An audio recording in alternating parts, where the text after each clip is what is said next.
오늘은 대림절 첫 번째 주일입니다. 이 첫 번째 촛불은 소망의 빛입니다. 이 세상에 사랑과 평화를 가져오실 메시아를 기다리는 희망의 빛을 의미합니다. 마리아와 요셉처럼 어두운 세상의 빛으로 오실 예수님을 기다리는 사람들이 많아지기를 기도하면서 이 촛불을 켭니다.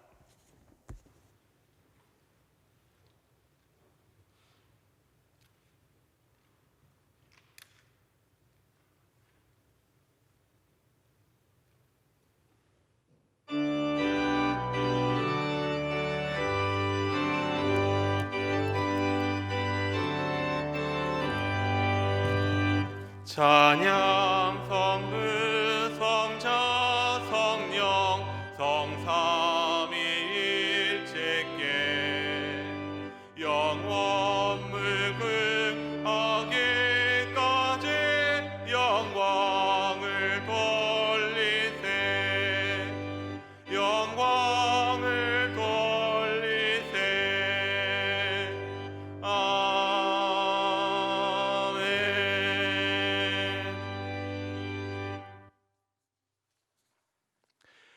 우리가 마음의 뿌림을 받아 악한 양심으로부터 벗어나고 몸은 맑은 물로 씻음을 받았으니 참 마음과 온전한 믿음으로 하나님께 나아가자. 하나님은 영이시니 예배하는 자가 영과 진리로 예배할지니라.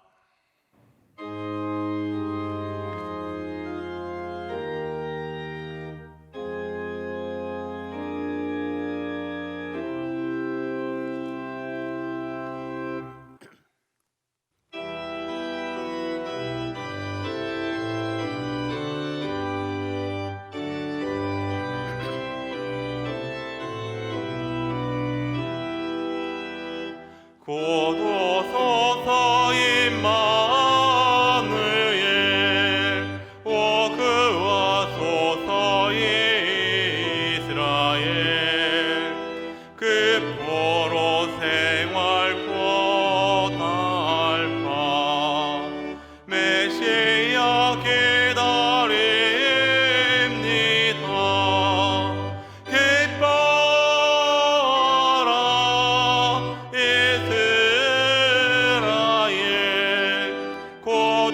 시리요 임마누엘 고도소서 지혜 주 온 만물 질서 주시고 참 진리의 길 보이사 갈 길을 인도하소서. 기뻐라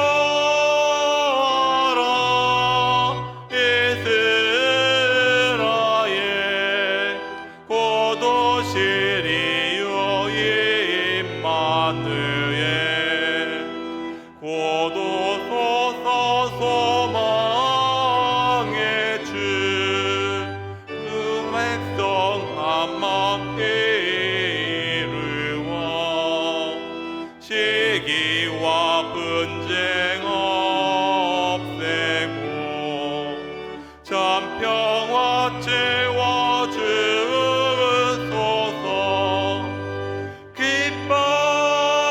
기뻐라 이스라엘 고도 시리요 임마누엘 아멘.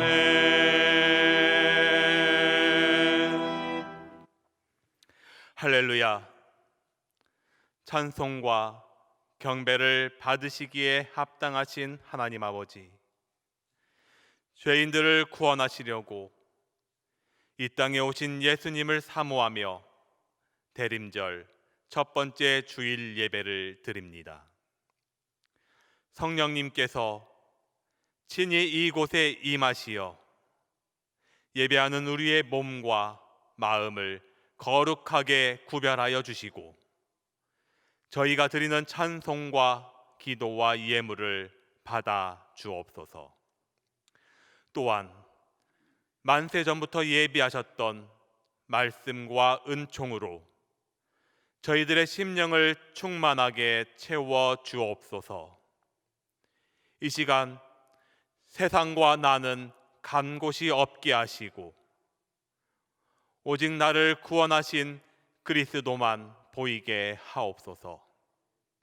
예수님의 이름으로 기도하옵나이다. 아멘. 다 함께 사도신경으로 우리의 신앙을 고백하겠습니다.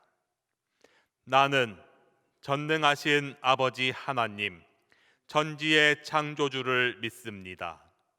나는 그의 유일하신 아들 우리 주 예수 그리스도를 믿습니다. 그는 성령으로 잉태되어 동정녀 마리아에게서 나시고 본디오 빌라도에게 고난을 받아 십자가에 못 박혀 죽으시고 장사된 지 사흘 만에 죽은 자 가운데서 다시 살아나셨으며 하늘에 오르시어 전능하신 아버지 하나님 우편에 앉아 계시다가 거기로부터 살아있는 자와 죽은 자를 심판하러 오십니다. 나는 성령을 믿으며 거룩한 공교회와 성도의 교제와 죄를 용서받는 것과 몸의 부활과 영생을 믿습니다. 아멘. 지난 한 주간 동안 하나님께 고백하지 않은 죄를 참회하는 기도를 드리겠습니다.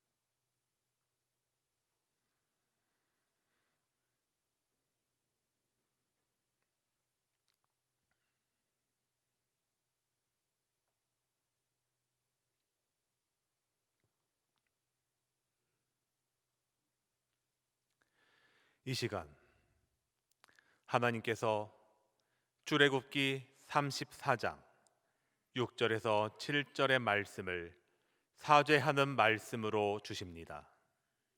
이 말씀으로 고백한 여러분의 죄가 용서받았음을 확신하시기 바랍니다. 여호와께서 그의 앞으로 지나시며 선포하시되 여호와라 여호와라 자비롭고 은혜롭고 노하기를 더디하고 인자와 진실이 많은 하나님이라. 인자를 천대까지 베풀며 악과 과실과 죄를 용서하리라. 아멘.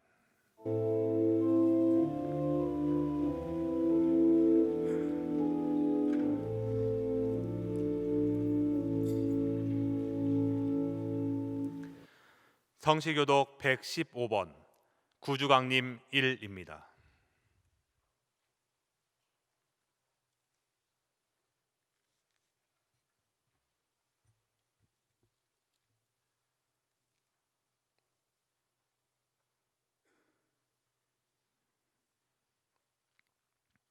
성문으로 나아가라 나아가라 백성이 올 길을 닦으라.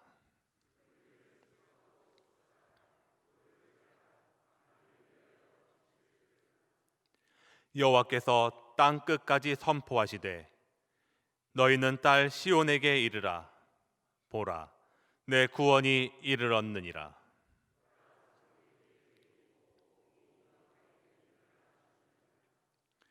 사람들이 너를 일컬어 거룩한 백성이라 여호와께서 구속하신 자라 하겠고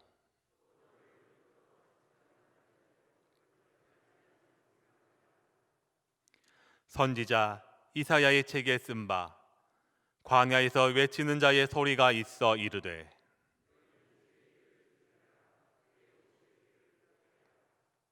모든 골짜기가 메워지고 모든 산과 작은 산이 낮아지고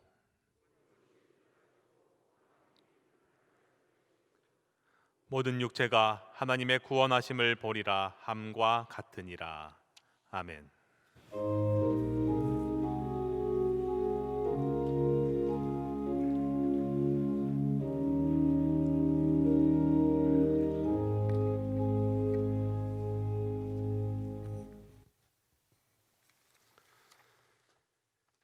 거룩하시고 은혜와 사랑이 풍성하신 하나님 아버지, 지난 한 주간도 하나님의 보살핌 가운데 평안히 지나게 하시고 11월 마지막 보내며 예수님을 간절히 기다리는 대림절 첫째 주일에 하나님의 성전과 각자 있는 처소에서 예배드리게 하시니 감사합니다.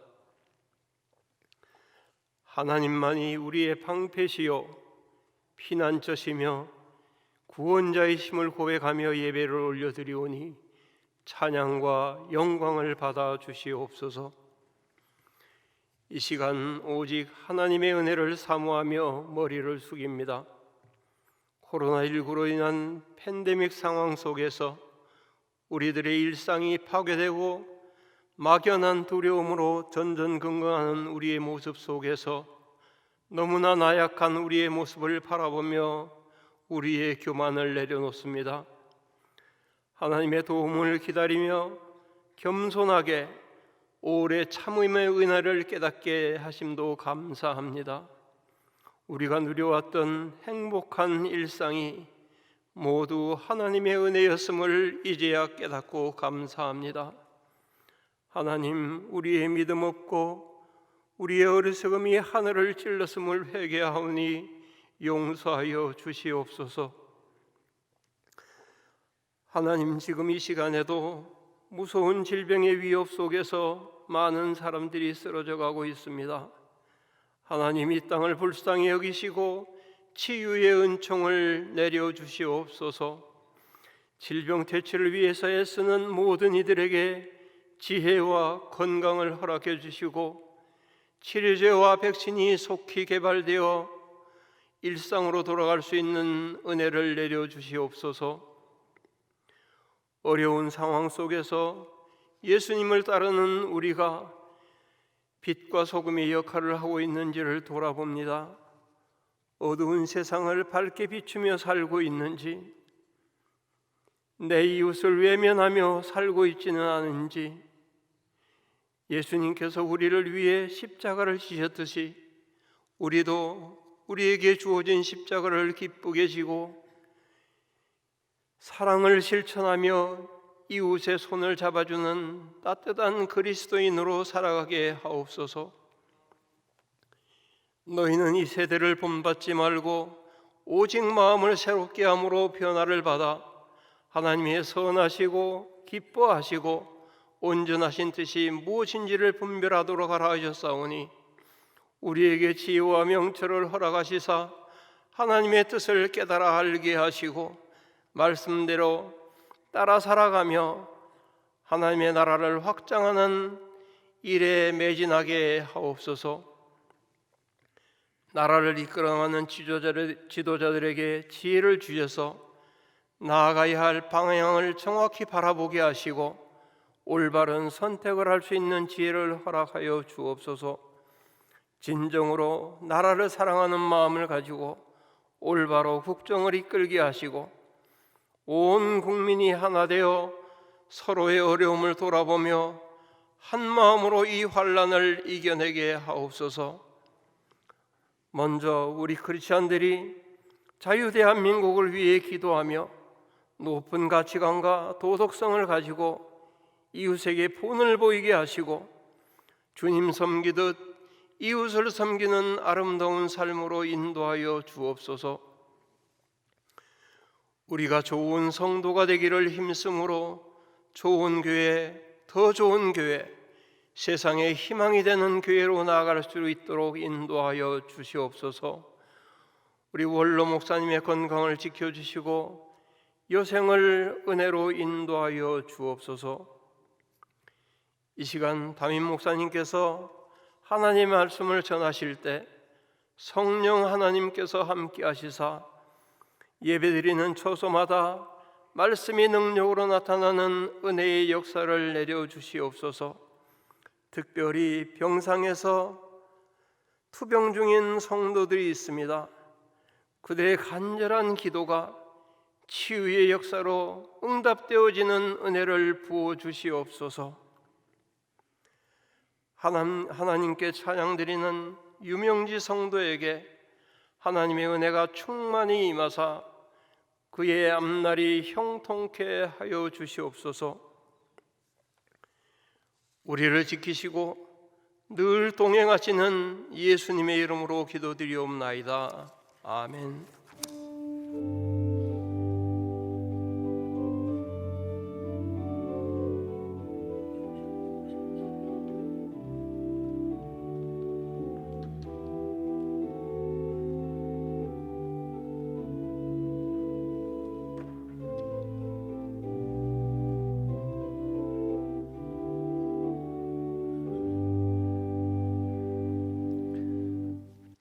이 시간 하나님께서 우리에게 주시는 말씀은 구약성경 사무엘상 27장 1절에서 12절까지의 말씀입니다.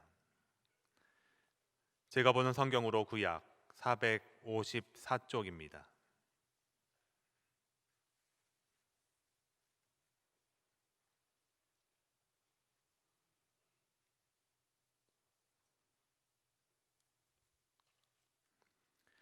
사무엘상 27장 1절에서 12절까지의 하나님의 말씀을 봉독하겠습니다.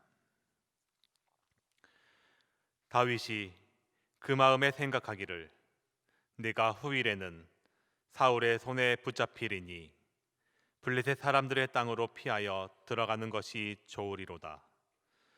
사울이 이스라엘 온 영토 내에서 다시 나를 찾다가 단념하리니 내가 그의 손에서 벗어나리라 하고, 다윗이 일어나 함께 있는 사람 600명과 더불어 가드 왕 마옥의 아들 아기스에게로 건너가니라. 다윗과 그의 사람들이 저마다 가족을 거느리고 가드에서 아기스와 동거하였는데, 다윗이 그의 두 아내 이스라엘 여자 아히노암과 나발의 아내였던 갈멜 여자 아비가일과 함께 하였더니, 다윗이 가드에 도망한 것을 어떤 사람이 사울에게 전하매 사울이 다시는 그를 수색하지 아니하리라. 다윗이 아기스에게 이르되 바라건대 내가 당신께 은혜를 입었다면 지방 성읍 가운데 한 곳을 내게 주어 내가 살게 하소서. 당신의 종이 어찌 당신과 함께 왕도에 살리까 하니, 아기스가 그날에 시글락을 그에게 주었으므로 시글락이 오늘까지 유다 왕에게 속하니라. 다윗이 블레셋 사람들의 지방에 산 날수는 1년 4개월이었더라. 다윗과 그의 사람들이 올라가서 구슬 사람과 기르스 사람과 아말렉 사람을 침노하였으니 그들은 옛적부터 술과 애굽 땅으로 지나가는 지방의 주민이라. 다윗이 그 땅을 쳐서 남녀를 살려두지 아니하고 양과 소와 나귀와 낙타와 의복을 빼앗아 가지고 돌아와 아기스에게 이르매, 아기스가 이르되 너희가 오늘은 누구를 침노하였느냐 하니, 다윗이 이르되 유다 네겝과 에라무엘 사람의 네겝과 겐 사람의 네겝이니이다 하였더라. 다윗이 그 남녀를 살려서 가드로 데려가지 아니한 것은 그의 생각에 그들이 우리에게 대하여 이르기를 다윗이 행한 일이 이러하니라 하여 블레셋 사람들의 지방에 거주하는 동안에 이같이 행하는 습관이 있었다 할까 두려워함이었더라. 아기스가 다윗을 믿고 말하기를 다윗이 자기 백성 이스라엘에게 심히 미움을 받게 되었으니 그는 영원히 내 부하가 되리라고 생각하니라. 아멘.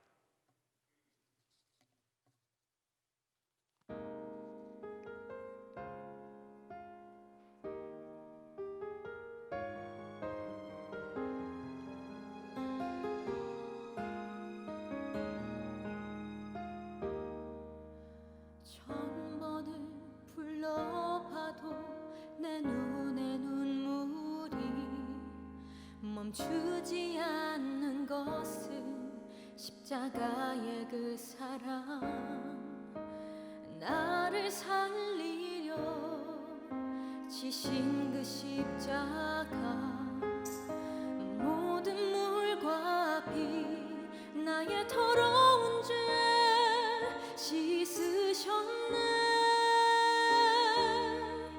나를 향한 그 사랑, 생명을 내어주사 영원한 생명을 내게 주심을 감사해.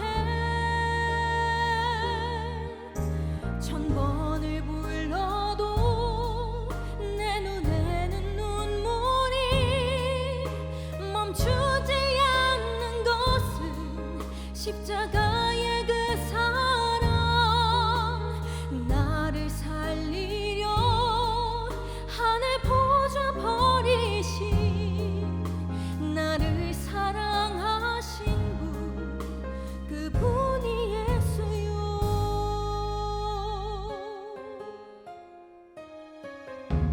천번을 불러봐도 내 눈에 눈물이 멈추지 않는 것은 십자가의 그 사랑, 나를 살리려 지신 그 십자가, 모든 물과 비 나의 더러운 죄 씻으셨네.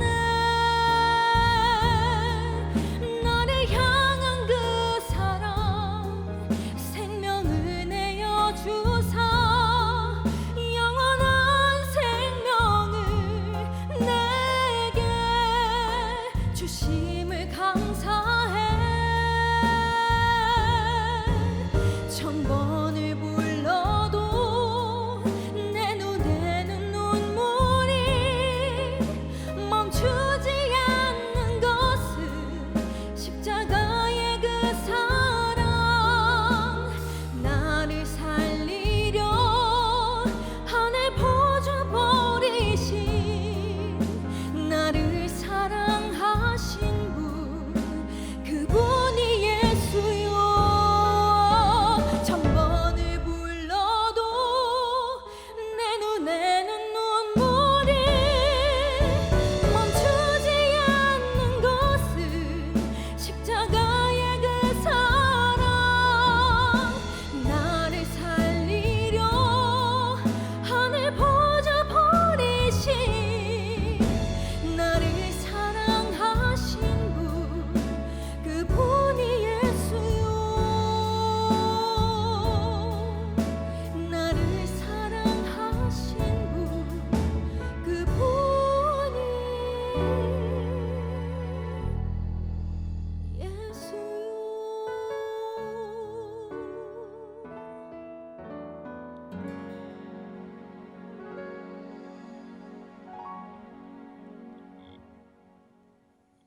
아멘. 사람이 어려운 일을 계속 당하고 또 힘든 일들을 계속 하게 되면 지칩니다.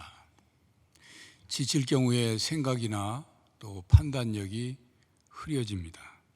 평소답지 않은 선택과 결정을 하게 됩니다. 신앙이 좋은 사람도 사람인지라 그렇게 오랫동안 고난이 계속되면 지칩니다. 그리고 신앙적인 분별력과 판단력이 흐려집니다. 다윗이 지쳤습니다. 도망다니는 세월이 길어지면서 지친 것 같습니다. 그도 그럴 것이 여러분 생각해 보십시오. 사울의 추격으로 계속 도망다니면서 불안, 초조, 긴장 속에서 나날을 보내야 했고, 또 광야에서 늘 쫓겨다녔으니 광야에서 사는 삶이 늘 불안정하고 불편했습니다. 또 다윗은 자신이 돌봐야 할 사람이 600명이나 됐는데, 이 600명이라는 숫자는 남자 숫자예요. 그들의 아내와 자식들까지 하면 최소한 1000명 그 이상의 숫자를 늘 돌봐야 했습니다. 물론 그들은 다윗에게 위로와 힘이 되는 사람들이죠. 생사고락을 함께하는 사람들입니다. 그러나 지도자인 다윗의 입장에서는 이 600명이라는 대식구가 광야에서 마실 물, 먹을 음식, 매일같이 이게 그 문제를 해결하는 것이 큰 스트레스였을 것입니다. 먹는 것만 해결하면 됩니까? 광야에서 옷도 입어야죠. 옷만 입으면 됩니까?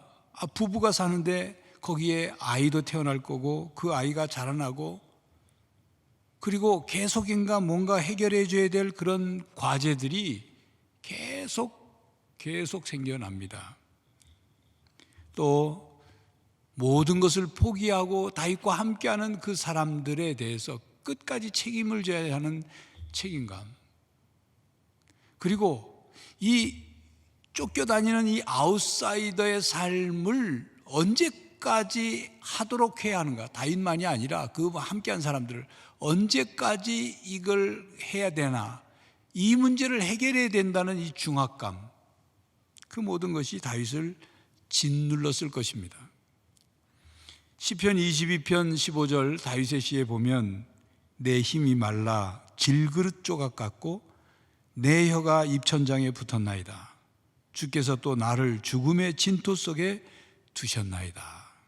광야 속에서 지칠 대로 지친 다윗이 거친 광야에서 언제까지 이 환난을 견뎌내야 하느냐, 다윗의 고민이었죠. 시편 1절에도 보면 여호와여 어찌하여 멀리 서시며 어찌하여 환난 나에 숨으시나이까.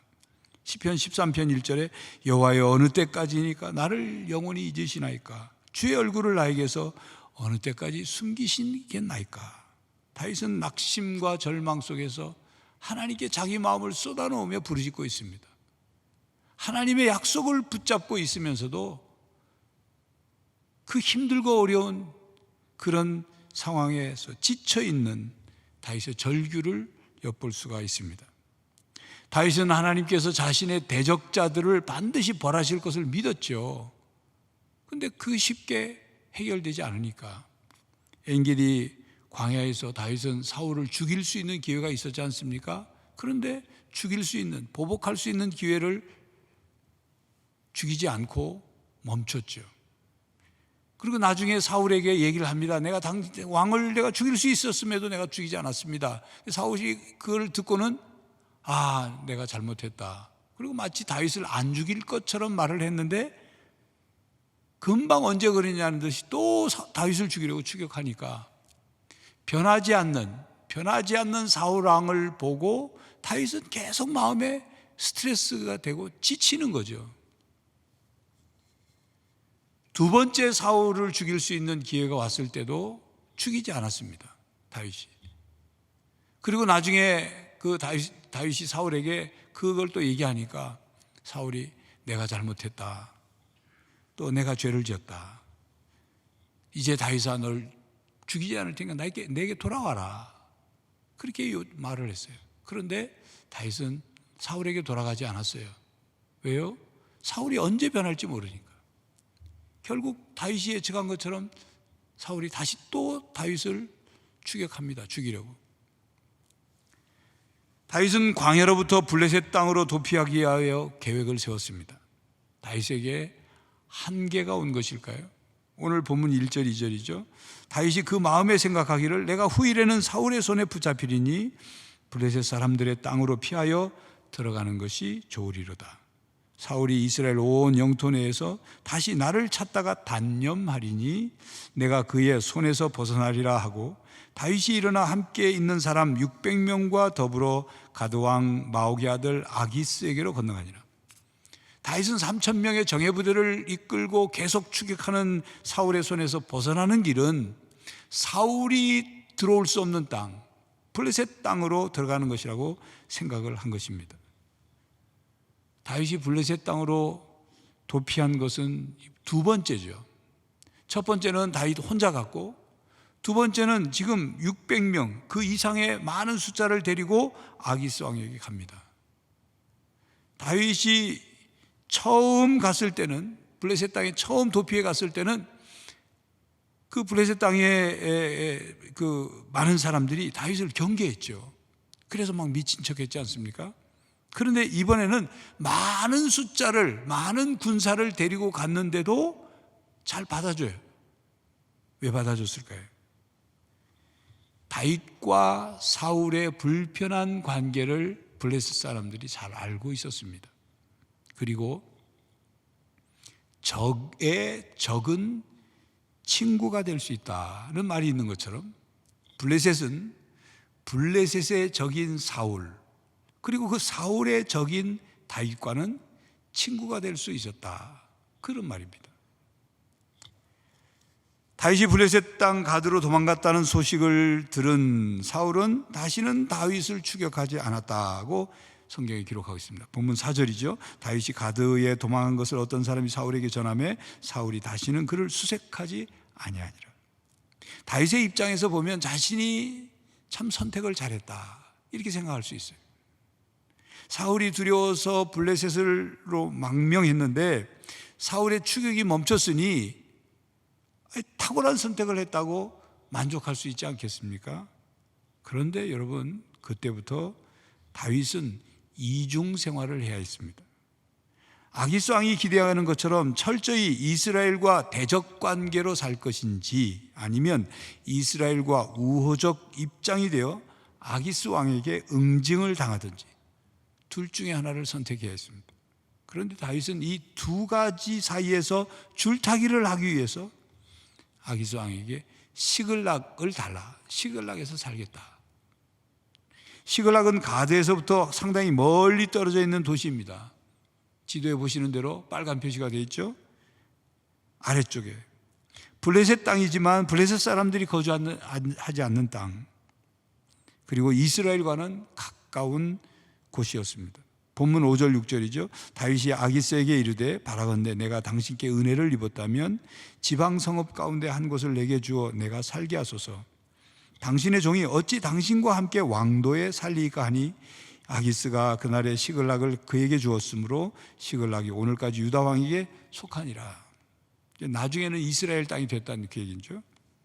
아기스가 다윗에게 그 땅을 준 것은 다윗으로 하여금 이스라엘 백성들과 싸우게 한다면 영원히 이스라엘로 돌아가지 않게 될 것이고, 그러면 다윗은 아기스 왕 자기 부하가, 자기 수하가 될 것이라는 그런 계산에 따른 것이었습니다.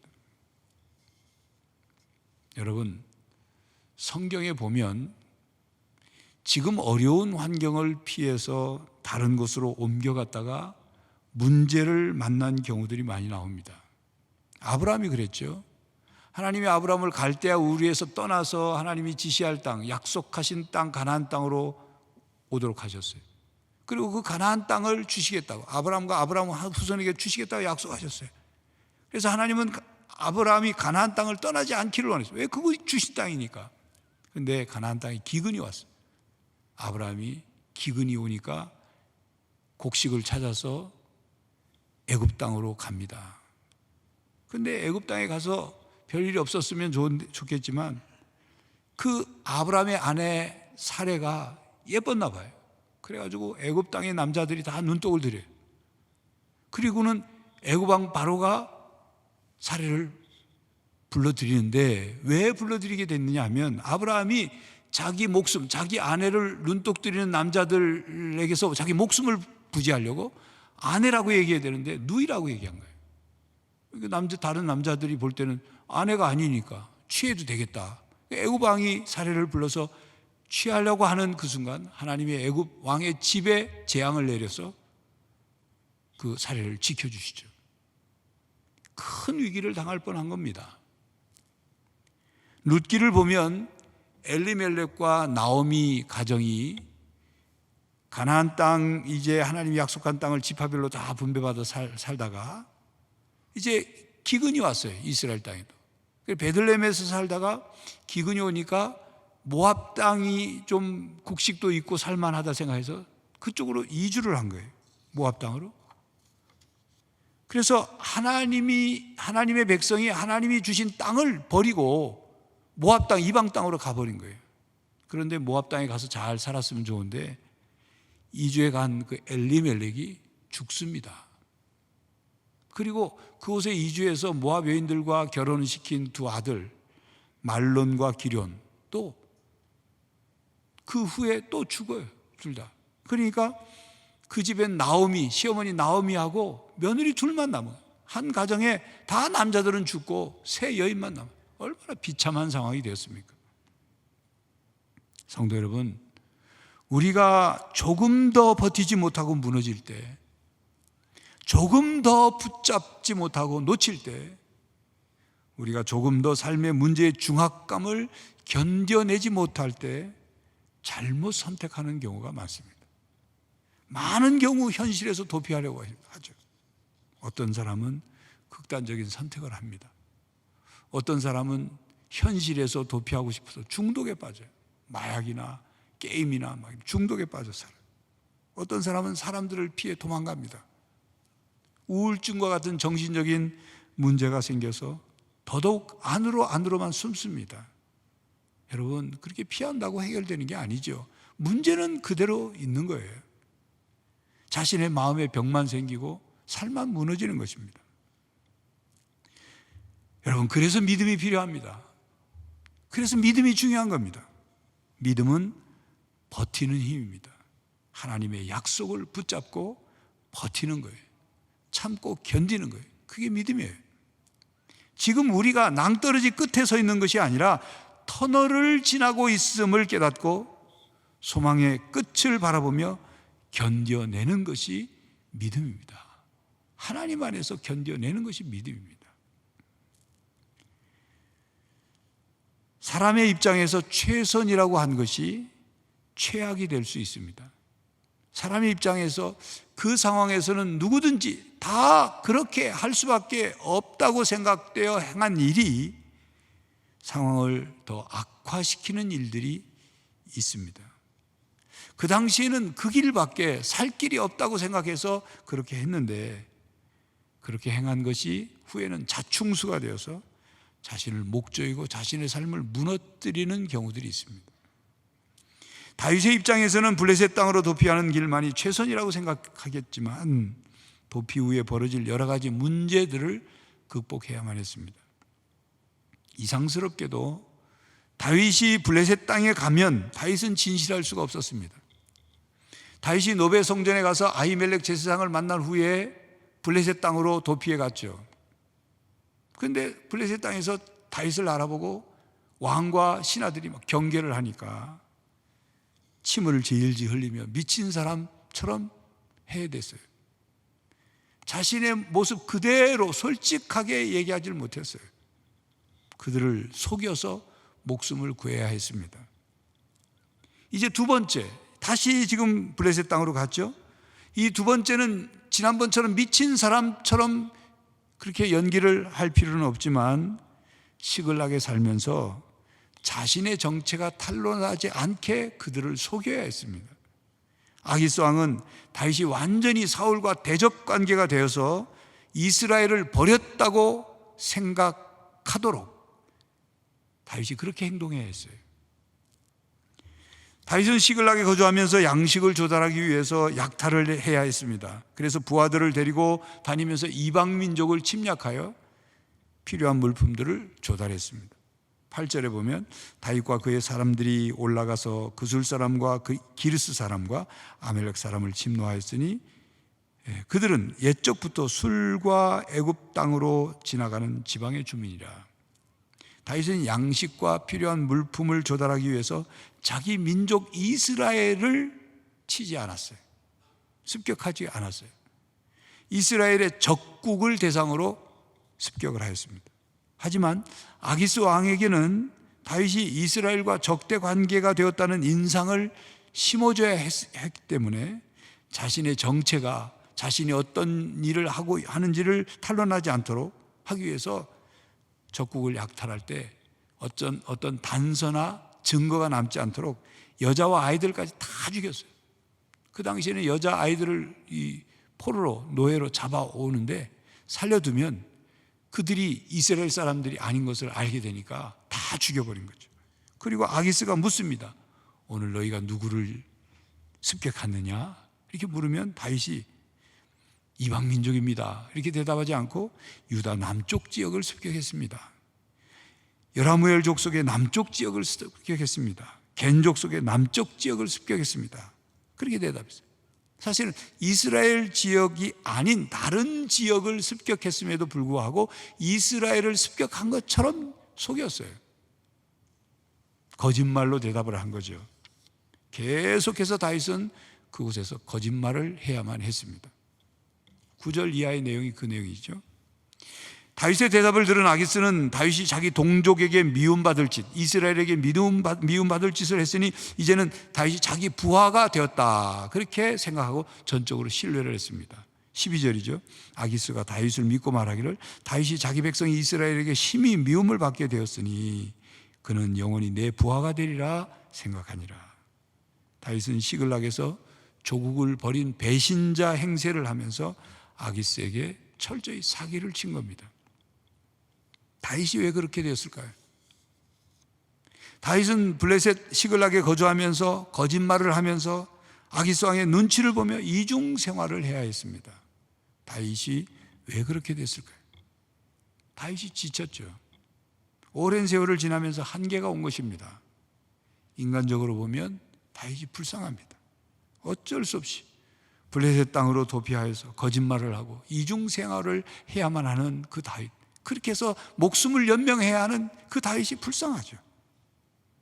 그러나 여러분, 불쌍하다고 해서 거짓말을 해도 되는 것은 아닙니다. 상황이 어쩔 수 없으니 거짓말할 수밖에 없다. 그래서 거짓말해서는 안 되는 겁니다. 거짓말은 거짓말이에요. 거짓말은 죄입니다. 거짓말은 거짓말로 끝나지 않습니다. 거짓말은 또 다른 죄를 불러들입니다. 다른 죄로 이어져요. 한 번 거짓말하면 또 다른 그 거짓말이 탄로나지 않도록 또 다른 거짓말을 해야 하고 그 죄를 덮기 위해서 또 다른 죄를 지어야 되는 거예요. 사탄이 우리를 무너뜨리는 가장 쉽게 하는 술수예요. 우리로 하여금 잠깐 위기를 모면하도록 거짓말하게, 진실하지 못하도록 만들어요. 그러면 그것이 꼬리에 꼬리를 물고 계속 거짓 죄를 범하게 됩니다. 여러분, 가벼운 거짓말이라고 해서 쉽게 내뱉어버리면 그 거짓말이 여러분에게 올무가 된다는 사실을 기억하시기 바랍니다. 현실적으로 보면 다윗이 잘한 것처럼 보입니다. 현실적으로 더 이상 버티기 힘든 때에 일시적이지만 블레셋으로 옮긴 것은 최선책은 아니지만 차선책처럼 생각됩니다. 일종의 숨고르기를 한다고 볼 수도 있고 현실적인 처세술을 발휘했다고도 할 수 있겠죠. 그러나 성경은 다윗의 선택에 대해서 이렇게 기록해 놓고 있습니다. 1절에 보면 다윗이 그 마음에 생각하기를 내가 후일에는 사울의 손에 붙잡히리니 블레셋 사람들의 땅으로 피하여 들어가는 것이 좋으리로다. 사울이 이스라엘 온 영토 내에서 다시 나를 찾다가 단념하리니 내가 그의 손에서 벗어내라 하고, 사무엘상 23장 2절에 보면 여호와께 묻자와 이르되 하던 다윗의 자세는 온데간데 없고 1절에 그 마음에 생각하기를, 또 11절에 보면 그의 생각에 라고 기록됐어요. 이것이 문제의 출발점이에요. 다윗이 블레셋 사람의 땅으로 도피하여 가기 전에 하나님께 묻고 기도한 그 응답으로 결정한 것이 아니라 그 말이에요. 성경은 분명히 기록합니다. 다윗이 그 마음에 생각한 대로 행한 것임을 기록합니다.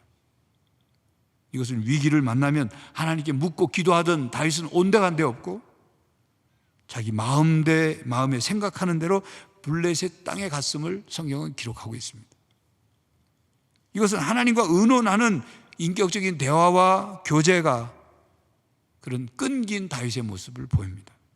그동안 아슬아슬한 위기 때마다 사울의 그 공격으로부터 살기로부터 하나님이 보호해 주시고 간섭해 주시고 한 그 은혜가 있었다는 것을 다윗이 잊은 거예요.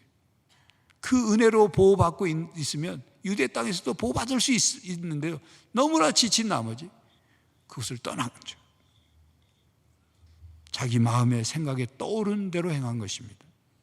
자신의 생각에 옳은 방법이라고 생각한 것을 선택한 것입니다. 그동안 하나님께서 피난처가 되어주시고 피할 바위가 되어주시고 구원의 산성이 되어주셨는데 사울에 대한 두려움, 오랜 세월에 대해서 지친 그의 영혼이 그렇게 선택한 것입니다. 하나님은 다윗이 유다 땅에 남아있기를 원하셨습니다.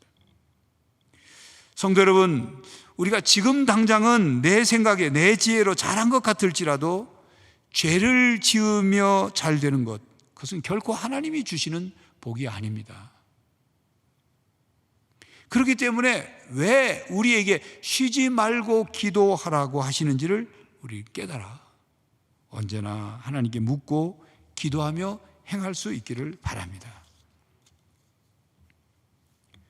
다윗은 블레셋 시글락에서 사울을 피하여 당분간 지낼 수 있었지만 그것이 다윗이 정착하여 살 땅이 아닙니다.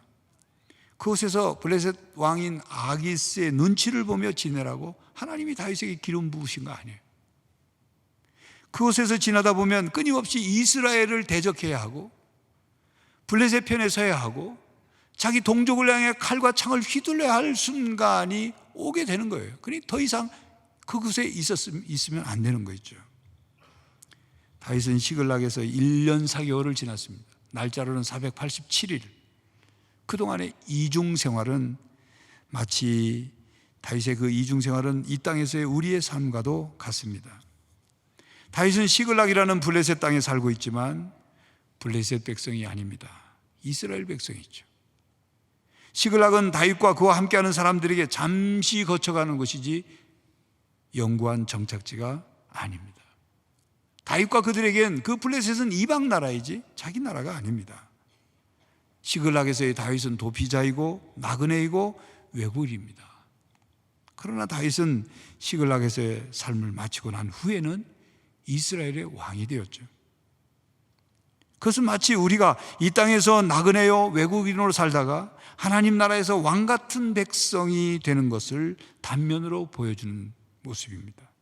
베드로전서 2장 11절에 보면 신앙인들을 거류민과 나그네와 같은 사람으로 비유했죠. 거류민은 시민권 없이 거주하는 외국인을 말하고 나그네는 임시로 거주하는 사람을 말하죠. 우리 인생은 나그네와 같은 인생입니다. 그러나 사는 목적도 알고 죽는 의미도 알고 죽은 후에 갈 곳도 알고 갈 곳이 준비된 사람, 살고 죽는 것으로 하나님께 영광을 돌리며 사는 나그네는 순례자입니다. 순례자는 앞에 있는 더 좋은 것을 갈망하기 때문에 이 세상에 이 땅의 삶에 연연하지 않습니다. 그렇기 때문에 에베소서 2장 19절에 이렇게 말씀하죠. 그러므로 이제부터 너희는 외인도 아니요 나그네도 아니요 오직 성도들과 동일한 시민이요 하나님의 권속이라. 그렇습니다. 다윗이 시글락에서 살다가 이스라엘 땅으로 돌아가야 하듯 이스라엘 백성들이 이집트에서 살다가 광야를 거쳐 가나안 땅으로 돌아가야 하듯 이스라엘 백성이 바벨론의 포로로 잡혀갔다가 다시 본국으로 고국으로 귀환하듯이 누가복음 15장에 나오는 집 나간 둘째 아들이 먼 나라에 갔다가 다시 아버지의 집으로 돌아와야 하듯 우리는 이 땅에 살다가 하나님 나라로 가야 합니다. 영원한 아버지 집으로 가야 합니다. 영원한 고국, 영원한 우리의 고향으로 가야 합니다. 빌립보서 3장 20절에 그래서 말씀하시죠. 그러나 우리의 시민권은 하늘에 있는지라 거기로부터 구원하는 자 곧 주 예수 그리스도를 기다리노니. 그렇습니다. 우리는 이 땅의 나라에서 삽니다. 그러나 우리의 영원한 시민권은 하나님 나라에 있습니다. 우리가 사는 이 땅 대한민국도 소중합니다. 그러나 이 땅의 나라 대한민국은 영원한 나라가 아닙니다. 우리가 살 영원한 나라는 하나님 나라뿐입니다. 여러분, 오늘은 대림절 첫째 주일입니다. 대림절은 예수님의 탄생을 기다리는 절기이고 또 예수님의 재림을 기다리는 절기예요. 예수님의 재림을 기다린다는 말은 하나님 나라가 임하기를 기다리는 거예요.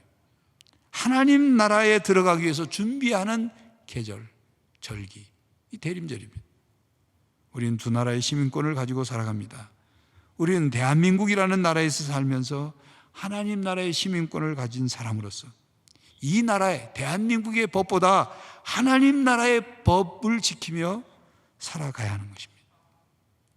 그리고 이 나라에 하나님 통치가 이루어지고 하나님 나라의 원리가 실현되는 나라가 될 수 있도록 우리는 킹덤 빌더로서 살아가야 합니다.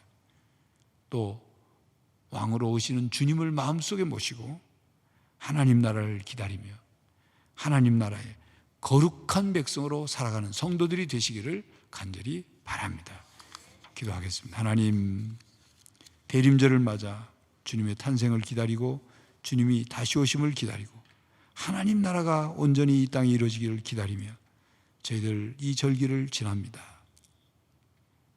지치고 답답하고 고통스러운 삶 속에서 저희들 잘 믿음으로 견뎌내게 하시고 소망을 붙잡게 하시고 기도하며 하나님께 나가게 하시고 언제나 하나님 나라의 하나님 백성으로서의 삶을 살게 하여 주시옵소서. 예수 그리스도의 이름으로 기도하옵나이다. 아멘.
돌면서 바치는 이 작은 예물도 주님은 귀하게 받으시니 어두운 밤 지나고 새 아침 맞으니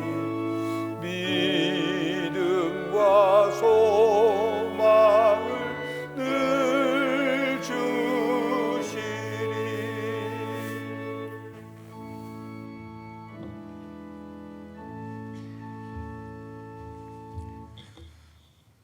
사랑과 구원의 은혜를 베푸신 하나님, 지난 한 주간의 삶을 지키시고 보호해 주신 하나님, 감사와 찬양과 영광을 올려드립니다.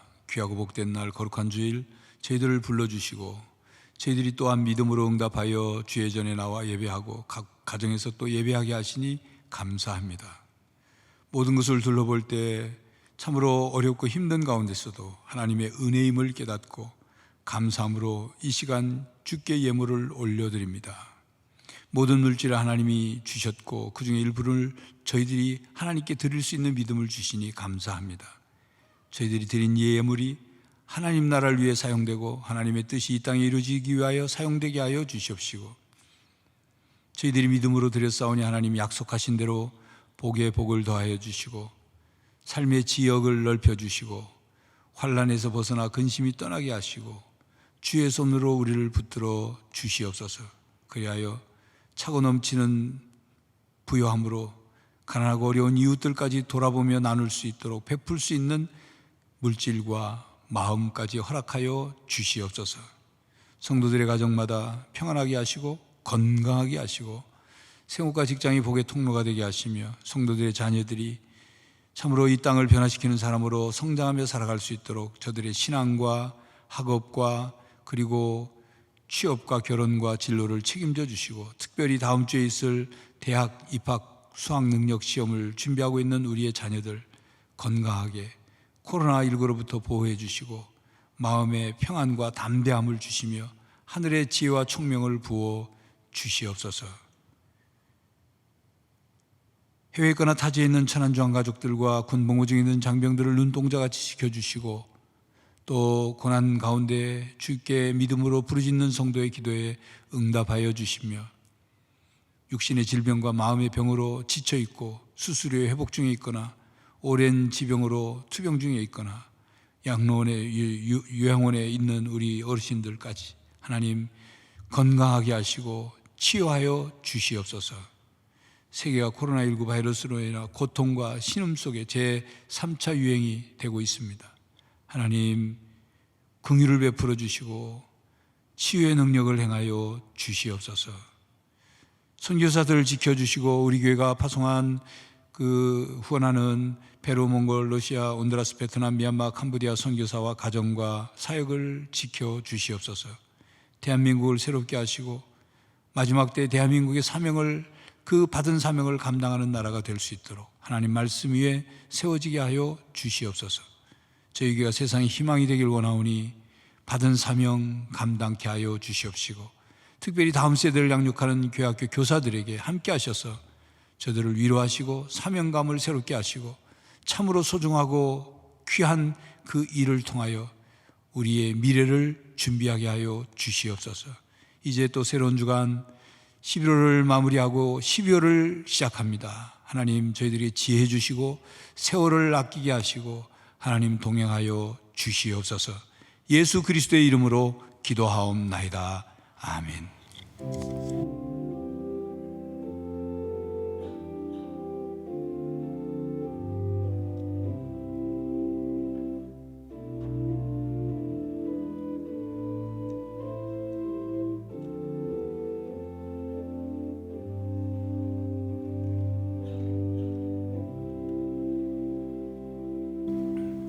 우리 서로 인사하겠습니다. 축복합니다. 축복합니다. 축복합니다. 교회 생활 말씀드립니다. 오늘 저녁 찬양 예배 시에는 세례 입교식이 있습니다. 또 가정이나 기관 부서에서 구역에서 축하해 주시기 바랍니다. 오는 12월 3일 대학 수학 능력 시험 당일인데 여러 가지 교회 안에서 모이면 또 식사도 제공해야 되고 여러 가지 좀 어려움이 있어서 온라인으로 진행을 합니다. 그러니까 가정에서 또 처소에서 여러분들을 온라인으로 수능 수험생들을 위해서 기도해 주시기 바랍니다. 교회학교 그리고 찬양대원 내년에 봉사해 주실 분들 모집하니까 여러분 많이 이 봉사에 신청해 주시고 또 참여해 주시기 바랍니다. 교회 수양관 관리집사 모집 광고 나가고 있습니다. 주보의 내용 보시고 또 자세한 사항은 사무실에 문의하시면 되겠습니다. 12월 6일 주일까지 제출하시면 됩니다. 우리가 차별금지법 제정 반대, 이 차별금지법은 포괄적 차별금지법 제정을 반대하는 겁니다. 우리 기독교는 개별적 차별금지법 제정을 원합니다. 차별금지법 자체를 제정하지 않자는 게 아니고, 그래서 이런 자세한 내용들을 설명을 들어도 설명하기 어렵거나 이해하기 어려운 분들은 영상을 통해서 아실 수 있도록 주보에 나온 내용들을 이프 패밀리라고 유튜브에서 치시면 그 영상이 쭉 나옵니다. 그래서 보시면 이 그냥 포괄적 차별금지법이 통과되면, 제정되면 어떤 세상이 되나, 가정이 어떻게 무너지나, 이런 내용들이 너무나도 상황별로 잘 보여주고 있으니까 여러분들도 보시고 또 다른 지인들에게도 기독교가 그냥 무조건 차별금지법을 반대하는 게 아니거든요. 포괄적 차별금지법이 왜 문제가 있는지를 영상을 통해서 다른 분들이 알 수 있도록 많이 좀 전파해 주시기를 부탁을 드립니다. 이 시간 2020년 천안세계 크리스마스 축제 영상 광고 잠시 보겠습니다. 천안시의 겨울 축제로 큰 인기를 끌고 있는 천안 세계 크리스마스 축제가 올해도 환상적인 빛의 향연을 선사합니다. 점등 기간은 12월 1일부터 2021년 1월 3일까지 34일간 천안역과 천안아산 KTX역 광장, 충무병원 사거리에서 형형색색 생동감 넘치는 화려한 빛이 밤하늘을 아름답게 수놓게 됩니다. 아울러 12월 5일에는 개막식과 점등식이 유튜브 천안세계 크리스마스 축제 온라인 생중계로 진행됩니다. 개그우먼 김선정의 진행으로 표전 국악팀 휴, 충남 음악창작소 대상팀 단태, 아카펠라 조합사운드 등 다양한 개막 축하 공연이 펼쳐질 예정입니다. 비대면으로 개최되는 개막식과 크리스마스 이브 축제에 유튜브 생중계로 참여하시면 다양한 돌발 이벤트를 통해서 아이패드, 갤럭시 버즈 라이브, 천안명물 호두 과자를 선물로 보내드립니다. 천안세계 크리스마스 축제 페이스북 게시판을 통해서 진행되는 포토 이벤트에도 많은 참여 바랍니다. 2020 제5회 천안세계 크리스마스 축제, 시민 여러분들의 많은 관심과 참여 바랍니다.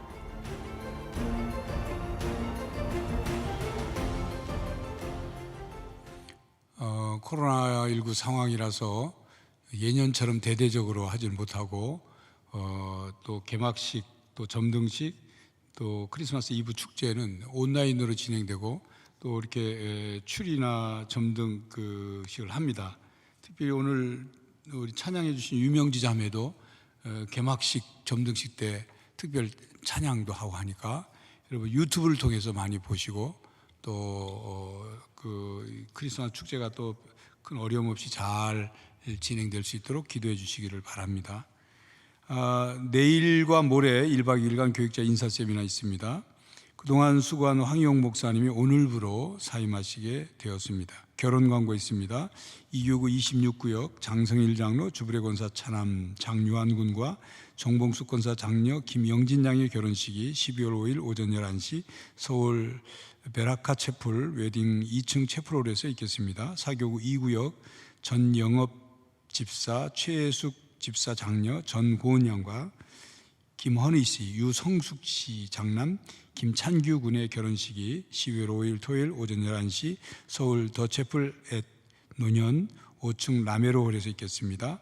7교구 29역 유연준 집사, 이정숙 집사 장녀 유정희 양과 양돈목 씨, 조동열 씨 장남 양희성 군의 결혼식이 12월 5일 토요일 낮 12시 30분 천안 웨딩베리 컨벤션 피에스타홀에서 있겠습니다. 많이 축하해 주시기 바랍니다. 지난주 나눠드린 금주의 말씀 우리 함께 외우도록 하겠습니다. 사람은 그 입의 대답으로 말미암아 기쁨을 얻나니 때에 맞는 말이 얼마나 아름다운고. 잠언 15장 23절 말씀. 네, 감사합니다.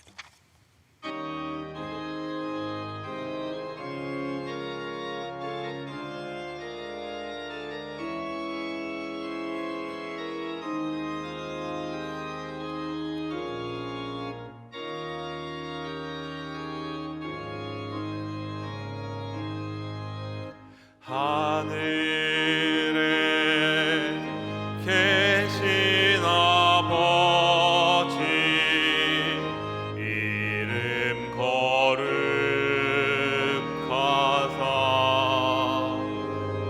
주님 나라 임하시고 뜻이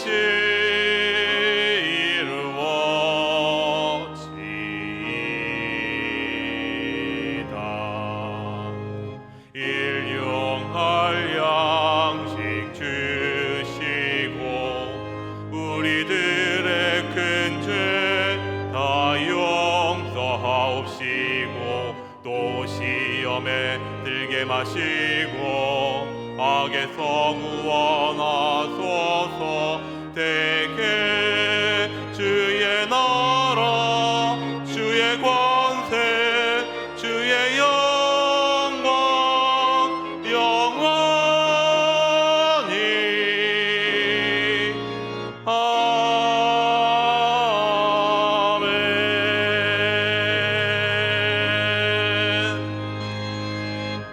성도 여러분, 주님의 탄생과 재림을 기다리며 준비하는 대림절입니다. 왕으로 오시는 주님을 마음속에 모시고 하나님 나라가 임하기를 기도하며 기다리는 성도들이 되시기를 간절히 바랍니다. 지금은 우리 주 예수 그리스도의 은혜와 하나님 아버지의 사랑과 성령 하나님의 교통하심이 왕으로 오신 주님을 마음에 모시고 하나님 나라를 건설하며 하나님 나라가 임하기를 기다리며 영원한 나라를 준비하며 살기로 다짐하는 모든 성도들과 가정과 삶의 현장 위에 이제로부터 영원히 함께 하시기를 간절히 축원하옵나이다. 아멘.